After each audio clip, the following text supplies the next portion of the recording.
स्वागत है मेरे YouTube चैनल पे।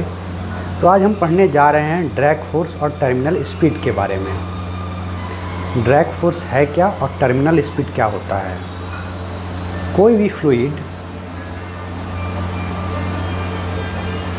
जो कि फ्लो कर सकता है,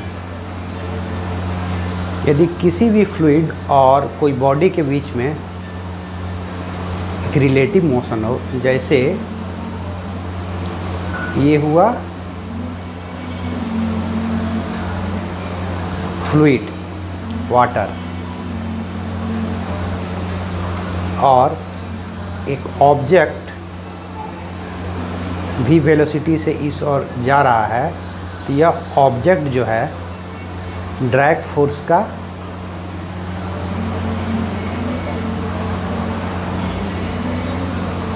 एक्सपीरियंस करता है और यह ड्रैग फोर्स होगा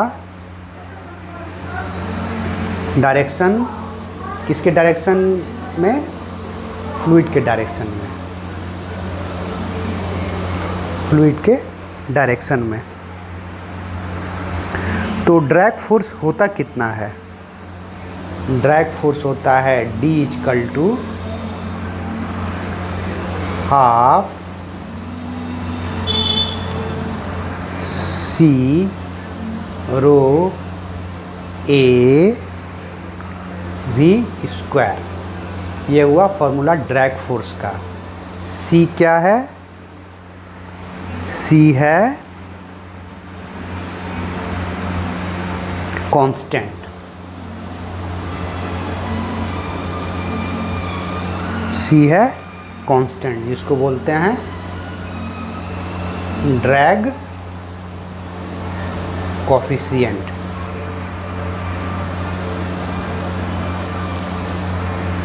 और यह पूरी तरह से कांस्टेंट नहीं होता है, नॉट ट्रूली कांस्टेंट।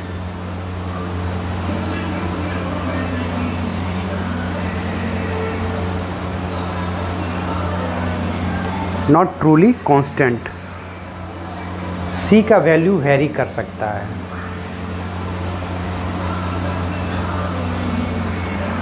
और रो क्या है? फ्लूइड का डेंसिटी होगा, फ्लूइड का डेंसिटी होगा या एयर का density.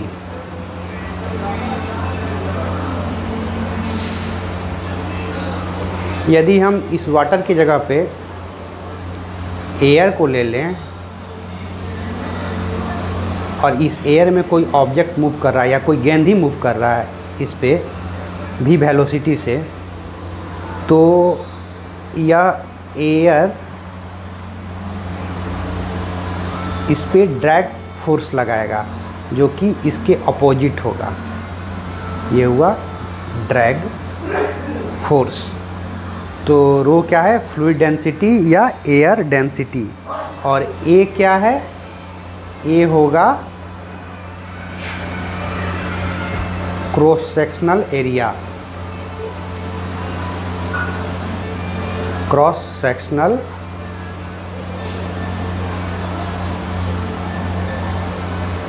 Area of the object. Half C rho A V²। V क्या है? V है वेलोसिटी ऑब्जेक्ट का। तो यह है ड्रैग फोर्स।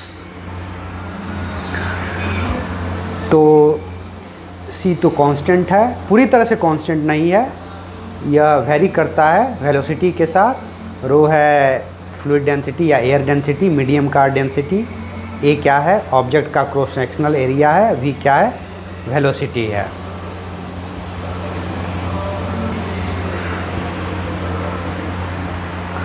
अब मान लेते हैं कोई भी ऑब्जेक्ट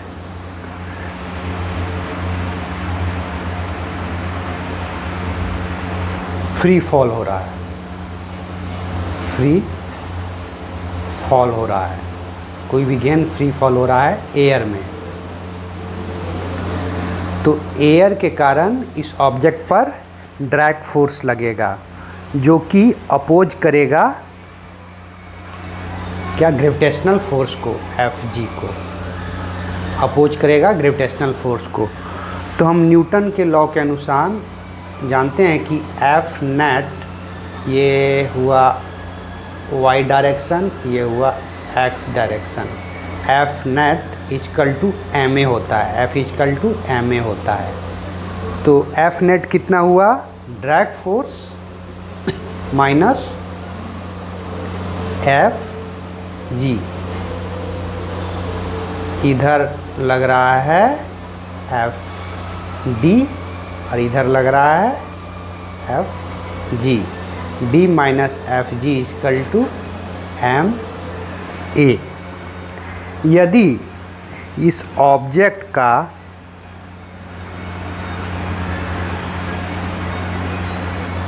फ्री फॉल ज़्यादा हो, यानी ज़्यादा हाइट से फ्री फॉल करे, तो क्या हो जाएगा, तो फ्री फॉल यदि ज़्यादा हाइट से करने लगेगा तो क्या हो जाएगा, d बराबर होते चला जाएगा Fg के, और इस केस में क्या हो जाएगा, a जो है ना 0 हो जाएगा। यदि d बराबर हो जाए Fg के और यह ऑब्जेक्ट ज़्यादा हाइट से फ्री फॉल करने लगे, ज़्यादा हाइट से फ्री फॉल करने लगे एयर में, तो ड्रैग फोर्स ग्रेविटेशनल फोर्स के बराबर हो जाएगा। तो इस केस में एक्सेलरेशन जो है 0 हो जाएगा।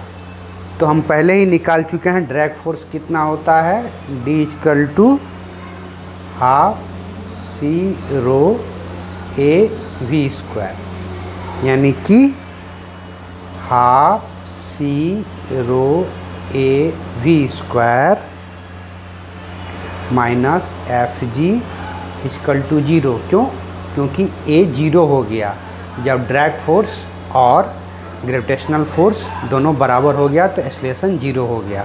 तो a को 0 बैठाते हैं, ये इक्वेशन a मान लेते हैं। तो half C rho A V square minus Fg equal to 0। तब v क्या हो जाएगा, v हो जाएगा Fg 2Fg divided by C rho A square root. ये जो v है यही है टर्मिनल स्पीड, टर्मिनल स्पीड। तो जब ड्रैग फोर्स ग्रेविटेशनल फोर्स के बराबर हो जाता है तो जो ऑब्जेक्ट है वो कांस्टेंट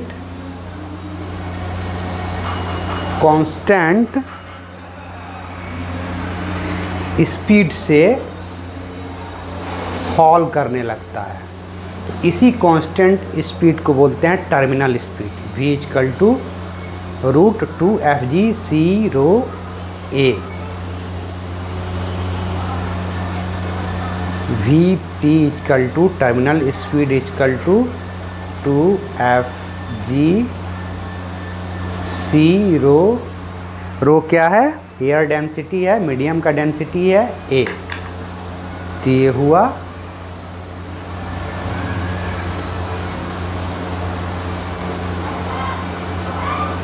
टर्मिनल स्पीड, और ये क्या है, ये हुआ ड्रैग फोर्स और टर्मिनल स्पीड।